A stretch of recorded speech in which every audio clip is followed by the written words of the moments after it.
شہید رہبر اعلیٰ سید علی خامنہئی کی مشہد میں نماز جنازہ ادا کر دی گئی۔ نماز جنازہ کے اجتماع میں لاکھوں افراد نے شرکت کی۔ نماز جنازہ آیت اللہ خامنہئی کے سب سے بڑے بیٹے نے پڑھائی۔ اس موقع پر رکعت آمیز مناظر دیکھنے میں آئے۔ رہبر اعلیٰ کی میت کربلا میں نماز جنازہ کے بعد مشہد لائی گئی۔ علی خامنہئی کے آبائی شہر کی سڑکوں پر عوام کا سیلاب امٹ آیا۔ ایران کے سپریم لیڈر آیت اللہ علی خامنہئی کی مشہد میں نماز جنازہ ادا کر دی گئی۔ اللہ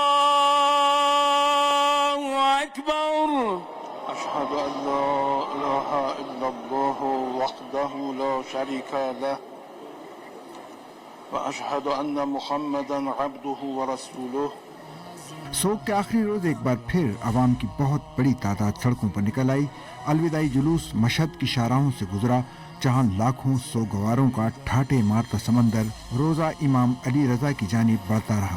سپریم لیڈر کو مقدس حرم کے احاطے میں سپرد خاک کیا گیا۔ اس موقع پر رکعت آمیز مناظر دیکھنے کو ملے اور فضا یا حسین اور مذہبی نعروں سے گونجتی رہی۔ تعزیتی تقریبات اور آخری جلوس میں شریک لوگوں نے ہاتھوں میں ایرانی پرچم، مرحوم قائد کی تصاویر اور پلے کارڈ اٹھا رکھے تھے۔ ان پلے کارڈز پر جہاں داخلی اور علاقائی یکجہتی کے پیغامات درج تھے، وہیں مشرق وسطیٰ کی موجودہ سیاسی صورتحال کے تناظر میں سخت رد عمل اور انتقام کے مطالبات بھی نمایاں طور پر نظر آئے۔